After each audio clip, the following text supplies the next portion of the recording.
Jéhovah, Saint, Jésus-Christ, Saint, Saint-Michel, Saint, Dieu Tout-Puissant, Saint. bénis ta parole au Amen. nom de Jésus-Christ. Amen. Le thème de cette semaine est intitulé « Instruis ton enfant selon la voie qu'il doit suivre ». 2 Timothée chapitre 3, le verset 12 à 17 sera notre texte de base. Or, tous ceux qui veulent vivre pieusement en Jésus-Christ seront persécutés. Mais les hommes méchants et imposteurs avanceront toujours plus dans le mal, égarant les autres et égarés eux-mêmes. Toi, demeure dans les choses que tu as apprises et reconnus certaines, sachant de qui tu les as apprises. Dès ton enfance, tu connais les saintes lettres qui peuvent te rendre sage à salut par la foi en Jésus-Christ. Toute écriture est inspirée de Dieu et utile pour enseigner, pour convaincre, pour corriger, pour instruire dans la justice, afin que l'homme de Dieu soit accompli et propre à toute bonne œuvre. Alléluia. Alléluia. Alléluia. Alléluia. Alléluia. Instruis ton enfant selon la voie qu'il doit suivre. C'est un thème qui nous interpelle tous autant que nous sommes. Instruire, c'est donner des connaissances, des renseignements. Instruire, c'est augmenter le savoir. Instruire, c'est augmenter le savoir et aussi l'expérience de quelqu'un. Instruire, c'est éduquer. Instruire, c'est enseigner. Instruire, c'est former. Mais le thème dit, instruis ton enfant selon la voie qu'il doit suivre. Le thème n'a pas dit, instruis ton enfant selon la voie qu'il ne doit pas suivre. Certaines personnes, certains parents, aujourd'hui, certaines personnes en général croient qu'il est bon de confronter les enfants à la réalité de la vie, c'est-à-dire aux difficultés, aux mauvaises influences, aux moqueries, etc. Ils pensent qu'ainsi les enfants s'endurciront et seront mieux préparés à affronter la vie, alors que c'est une erreur. Alléluia. Alléluia. Mais la Bible nous dit au contraire, instruire l'enfant selon la voie qu'il doit suivre. Il n'est pas écrit, enseigne l'enfant selon la voie qu'il ne doit pas suivre. Éphésiens chapitre 6, le verset 4. Et vous, pères, n'irritez pas vos enfants, mais élevez-les en les corrigeant et en les instruisant selon le Seigneur. La Bible dit, et vous, pères, n'irritez pas vos enfants, mais élevez-les élevez-les en les corrigeant. Alléluia. Alléluia. D'abord, il faut connaître que la Bible ne parle pas de papa, la Bible parle de père. Père est différent de papa. Tu es père ou bien tu es papa. Papa veut dire sous ça. Jésus n'a jamais appelé son père papa, mais il l'appelle chaque fois père, c'est-à-dire c'est lui qui est sa source. Père veut dire source. Si le père même n'est pas instruit par Dieu, il est un papa, il n'est pas un père. Donc le père doit être enseigné ou papa doit être enseigné pour devenir père au préalable dans le Seigneur. Instruis ton enfant selon la voie qu'il doit suivre.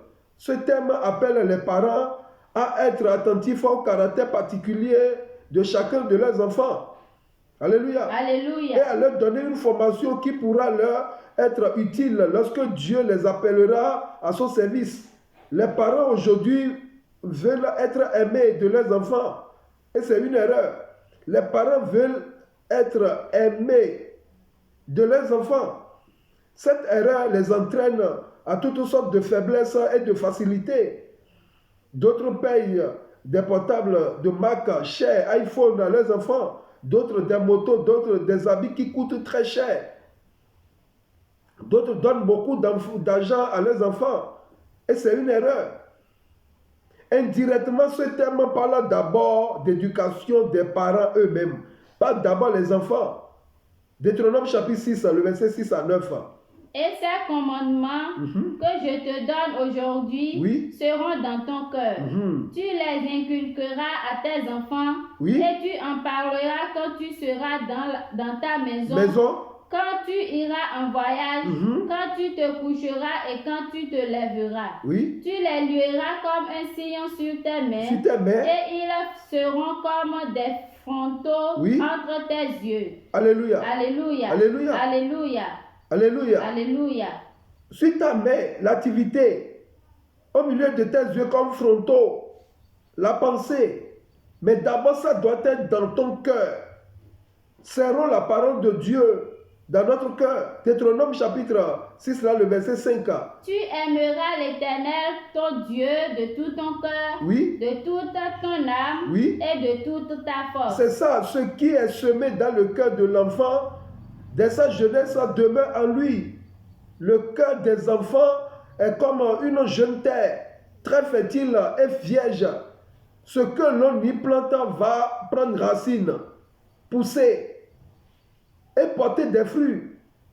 Ce n'est pas les fruits premièrement, c'est-à-dire nous devons semer quelque chose en eux. Et la chose va prendre racine, pousser et porter des fruits. C'est pourquoi il est essentiel de veiller à ce qui est semé dans le cœur de nos enfants. Exemple, un enfant a la capacité de comprendre plus de 200 dialectes. C'est-à-dire le cœur des enfants sont très fertiles. Paul disait à Timothée, Paul nous l'a montré avec Timothée, 2 Timothée chapitre 3, le verset 15. Dès ton enfance, tu connais les saintes lettres, oui, qui peuvent te rendre sage à salut par la foi en Jésus-Christ. Oui. Alléluia. Alléluia. Dès ton enfance, tu connais les saintes lettres. C'est-à-dire c'est dès l'enfance que nous devons inculquer la valeur, la parole de Dieu à nos enfants.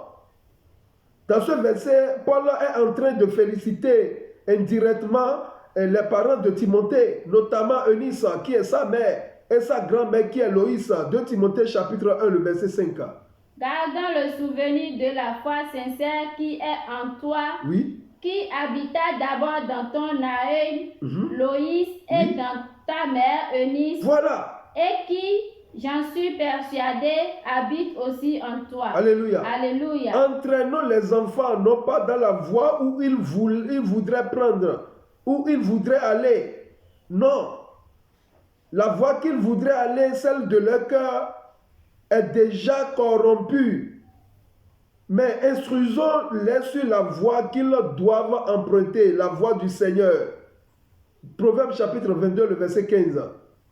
La folie est attachée au cœur de l'enfant. La folie est attachée au cœur de l'enfant. La verge de la correction l'éloignera La verge de la correction l'éloignera de lui.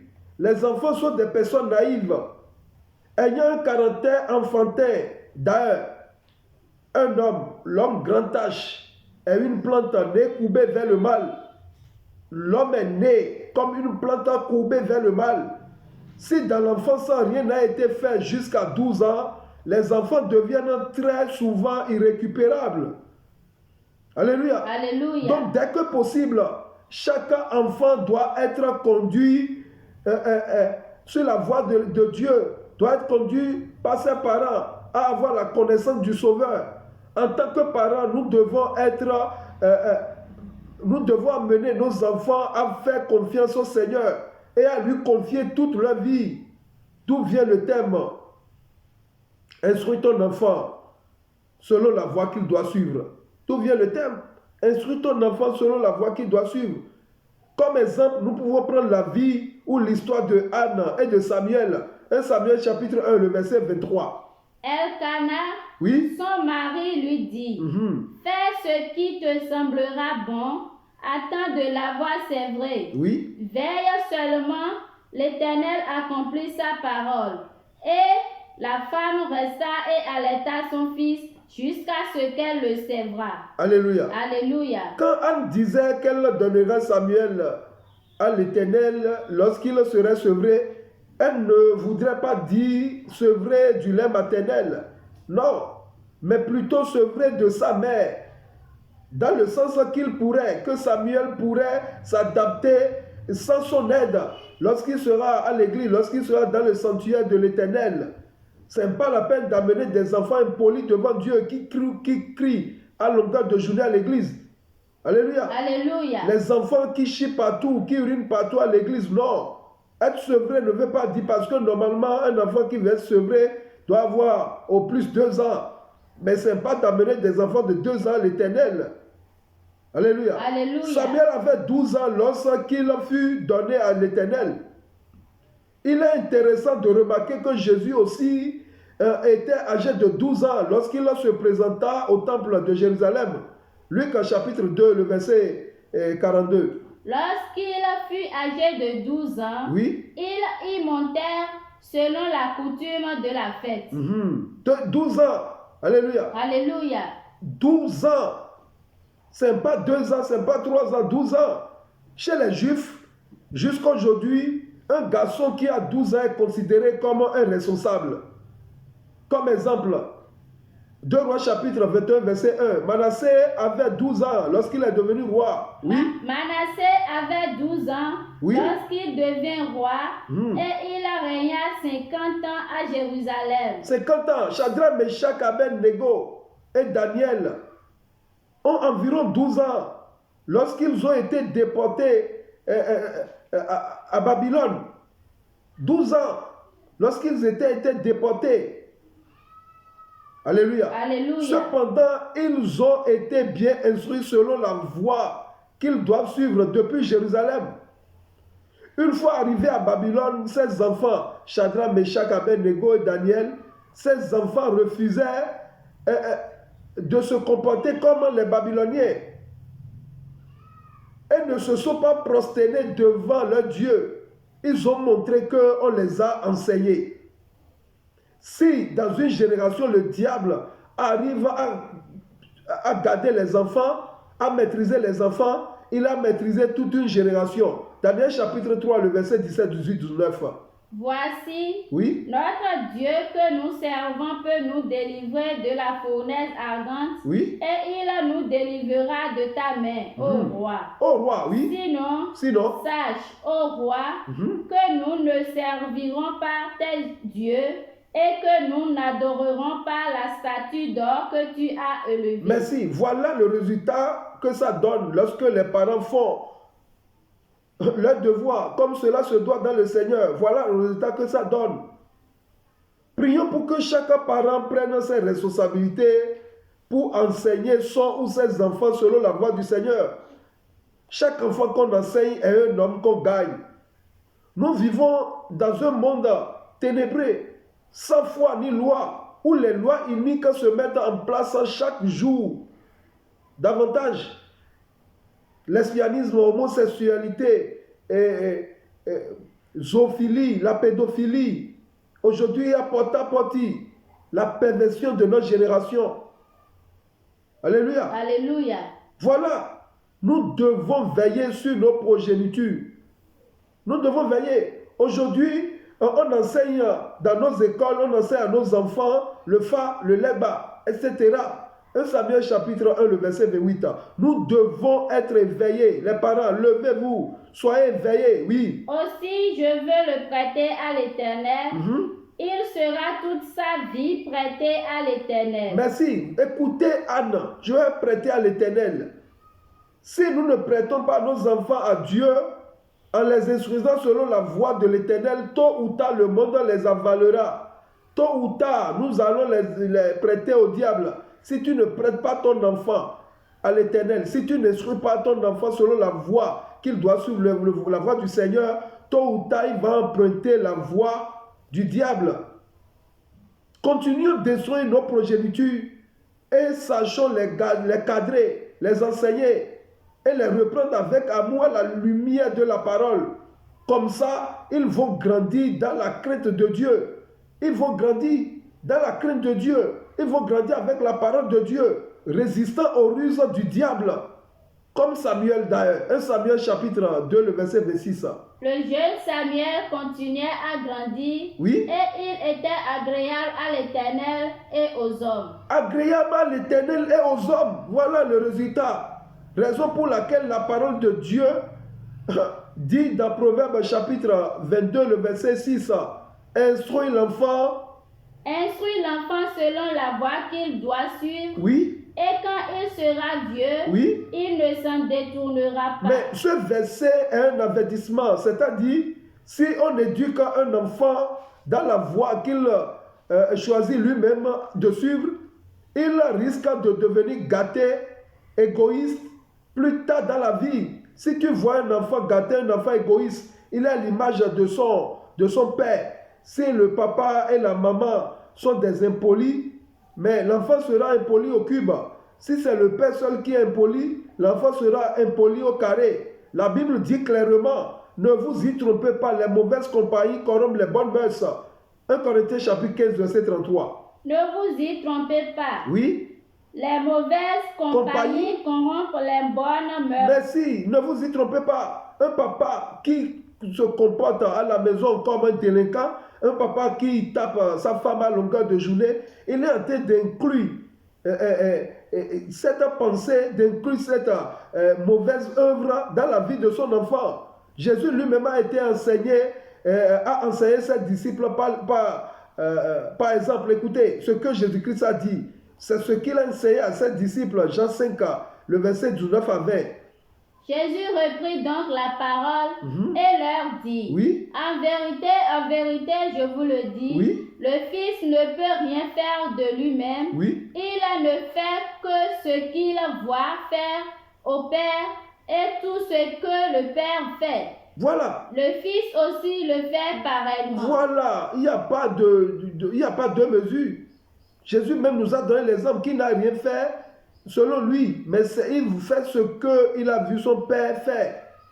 Pour cela, Jésus a passé beaucoup de temps auprès de ses disciples. Il ne se contentait pas de les enseigner 1 heure par semaine. Nous venons à l'église aujourd'hui, écouter la parole de Dieu, et ça fait 2 semaines. 1 heure par semaine. Jésus n'a pas fait ça. Mais c'était tous les jours, lors des repas, lors des déplacements, lors des expériences de vie commune, qu'il les enseignait en leur montrant l'exemple. Voilà, nous devons enseigner la parole de Dieu à la maison à nos enfants, car les enfants sont appelés à faire plus que leur père. Alléluia. Alléluia. À quoi sert la vie si les enfants ne font pas plus que leur père? À quoi sert la vie si les enfants ne font pas plus que leur père? Les enfants sont appelés à faire plus que leur père. Comprenons que nos enfants sont beaucoup plus sensibles à ce que nous faisons qu'à ce que nous disons. Alléluia. Alléluia. Ils nous observent et vont bientôt souvent calquer leur réaction sur les nôtres. Ils vont calquer. Matthieu chapitre 7, le verset 17. Tout bon arbre porte de bons fruits, oui. Mais le mauvais arbre porte de mauvais fruits. Alléluia. Alléluia. Le problème n'est pas d'abord les enfants, mais les parents. Le problème n'est pas les enfants, mais les parents. Raison pourquoi le thème dit « Instruis ton enfant ». Ce n'est pas nos enfants. Instruis ton enfant. Raison pour laquelle Dieu lui-même a choisi les parents pour Jésus-Christ.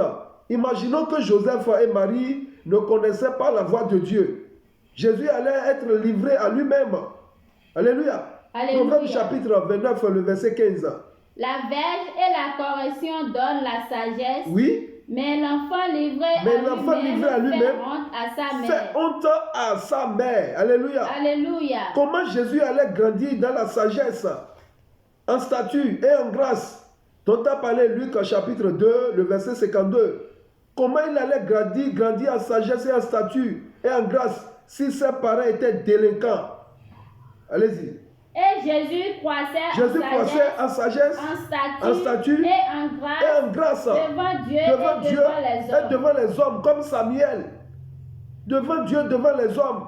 Ce n'est pas que nous avons nos enfants à l'église, mais au quartier ils sont des hommes, sans foi ni loi. Alléluia. Alléluia. Jésus croissait en sagesse, en statut, en grâce, devant Dieu, devant les hommes. Ça veut dire quoi? Sur le plan intellectuel, il croissait en sagesse. Sur le plan physique, il croissait en statut. Sur le plan spirituel, il croissait en grâce devant Dieu. Sur le plan social, il croissait en grâce devant les hommes. Voilà. C'est dans ce domaine que nous devons éduquer nos enfants. La croissance spirituelle est un voyage de toute une vie pour les enfants. Ce n'est pas parce que mon enfant a 10 ans, mon enfant a déjà 15 ans, 22 ans, 18 ans, que je dois le laisser, il est déjà grand. Rien ne me concerne dedans. Non. La croissance spirituelle est un voyage de toute une vie pour les enfants. David n'a pas cessé de parler à Salomon parce qu'il a grandi. Non. Écoutez, Chronique chapitre 28, le verset 9. Et toi, Salomon, et toi, Salomon, mon fils, connais le Dieu de ton père, oui, et serve-le d'un cœur dévoué et d'une âme bien disposée, oui, car l'Éternel sonde tous les cœurs et pénètre tous les desseins et toutes les pensées. oui. Si tu le cherches, il se laissera trouver par toi. Mais si tu l'abandonnes, il te rejettera pour toujours. Pour toujours. Voilà, un homme a au moins 4 pères. Premièrement, c'est Dieu. Deuxièmement, c'est son papa qui l'a mis au monde, papa biologique. C'est son père biologique. Troisièmement, son patron, celui qui l'a appris à faire quelque chose. Quatrièmement, maintenant, le berger à l'église. Lui, il est en dernière position. Tu te mets à genoux devant ton berger, mais tu ne te mets pas à genoux devant Dieu ou ton papa. Tu es en erreur. David ne veut pas que Salomon tombe dans les mêmes erreurs que lui. Car David, lui, il a construit sa maison avant de construire la maison de Dieu. Mais maintenant, il est en train d'inculquer, d'instruire son enfant que de construire d'abord la maison de Dieu avant de construire sa maison. Alléluia. Alléluia. Voilà l'erreur. Ce n'est pas parce que toi tu as découché, ce n'est pas parce que toi tu as voté que tu vas dire à ton enfant que ça ne fait rien. Ce n'est pas parce que tu as 10 copines, après tu as trié, tu as choisi que tu dois dire à ton enfant qu'il est sur le bon chemin. Non. David a construit sa maison d'abord avant de construire la maison de Dieu. Mais il apprend à Salomon de construire sa maison, la maison de Dieu, avant de construire sa propre maison. David a travaillé la foi de Salomon. Les 3 C qui forment la foi, la connaissance, la croyance et la confiance. Voilà la foi. Et nous devons inculquer ça à nos enfants depuis leur bas âge. Et c'est le rôle des parents envers les enfants. Car chaque enfant qu'on enseigne est un homme qu'on gagne. Ecclésiaste 10, le verset 18. Quand les mains sont paresseuses, la charpente s'affaisse, pour frapper les enfants, et quand les la mains charpente sont s'affaisse. lâches, Oui. la maison a des gouttières. Voilà. Quand les mains sont paresseux, rien ne me concerne. Ça fait ton problème. La maison a des gouttières. La charpente est affaissée. La charpente, c'est l'enfant. La fondation, c'est le père. Alléluia. Alléluia. Toi-même, père, papa, tu n'as pas Nouveau Testament même à la maison. Tu ne fais que dormir à l'église, venir à l'église, faire combat, aller au bord de la voie, au bord de la mer. Tu te trompes. La première église que Dieu t'a confiée, ce sont tes enfants. C'est la maison. La foi en Dieu est le plus grand trésor que les parents puissent transmettre à leurs enfants.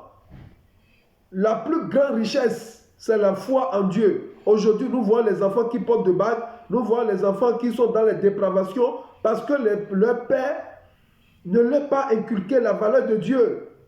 Alléluia. Alléluia. Le don de connaître Dieu se transmet le plus efficacement lorsque la foi personnelle des parents influence leurs enfants.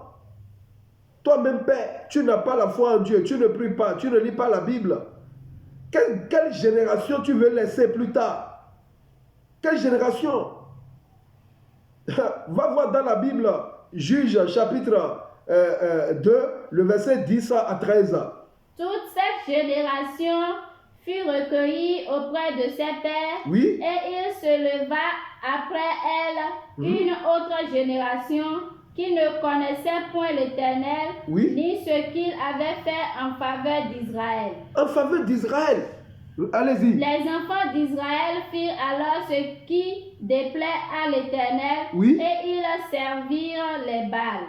Oui. Ils abandonnaient l'Éternel, le Dieu de leur père, qui les avait fait sortir du pays d'Égypte, oui. Et ils allaient après d'autres dieux, oui. D'entre les dieux des peuples qui les entouraient.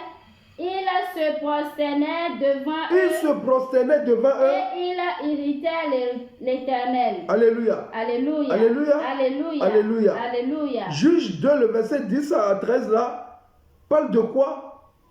Parle de l'incapacité d'une génération à transmettre fidèlement la connaissance de Dieu à leurs enfants. Et c'est notre temps maintenant, l'incapacité des parents. On cherche l'argent, on court là-bas, on cherche l'argent, on n'a pas le temps, on n'a pas le temps des enfants. Si un enfant est là, mais tu es à l'église, tes enfants là où tu ne sais même pas. Tes enfants sont dans des trucs pas possibles. L'incapacité des parents à transmettre fidèlement la connaissance de Dieu à leurs enfants. Tôt ou tard, ça amène la dépravation, ça amène tôt ou tard l'idolâtrie, ça amène nos enfants vont se trouver dans des sociétés, dans des loges. Lorsque les Israélites ont échoué à assumer leurs responsabilités envers leurs enfants, comme indiqué dans Deutéronome chapitre 6, le verset 4 à 9, ils ont laissé une génération faible qui ne pouvait pas résister, devant le diable. Écoute, oui? Israël, l'Éternel, notre Dieu, est le seul éternel. Oui? Tu aimeras l'Éternel, ton Dieu, de tout ton cœur, de toute ton âme verset et 9. de toute ta force. Verset 9. Tu les écriras sur les poteaux de ta maison, sur tes portes. Oui? Alléluia. Alléluia. Et sur tes portes. C'est-à-dire, tu dois avoir cours biblique à la maison. Tu dois enseigner tes enfants. Alléluia. Alléluia. Alléluia. Alléluia. Alléluia. Alléluia. Donc, ils ont failli à leur mission. Et leurs enfants ne pouvaient même plus résister devant leurs ennemis. Et ils furent détruits par les ennemis à cause de leur choix, à cause de leur mauvais choix de servir les dieux, les dièses, les astatés. Alléluia. Alléluia. Tu envoies ton enfant seulement chercher de l'argent. Un enfant de 15 ans, un enfant de 17 ans, un enfant de 18 ans. Non, ce n'est pas aux enfants de donner des héritages à leur père. Mais c'est au père maintenant de donner l'héritage à leurs enfants. C'est toi le père qui dois sortir chercher ce qu'ils vont manger. Alléluia. Alléluia. 2 Corinthiens chapitre 12, le verset 14. Voici, pour la 3e fois, je suis prêt à aller chez vous. Oui. Et je ne vous serai point à charge. Oui. Car ce ne sont pas vos biens que je cherche, c'est vous-même. Oui. Ce n'est pas en effet aux enfants à amasser pour leurs parents, mais aux parents pour leurs enfants. Voilà, aux parents pour les enfants. Même berger, tu dois enseigner la parole de Dieu à tes enfants. Avant que Abraham ne donne la dîme à Melchisédek, Melchisédek l'a présenté le vin et le pain. Alléluia. Alléluia. Chers frères et sœurs en Christ, un enfant est un don et une responsabilité. Un enfant n'est pas seulement un don. Un enfant est un don et une responsabilité. La discipline et l'instruction font partie intégrante du rôle du parent. Nous devons savoir ça. La discipline des enfants est à la charge des parents. Proverbe chapitre 13, le verset 24.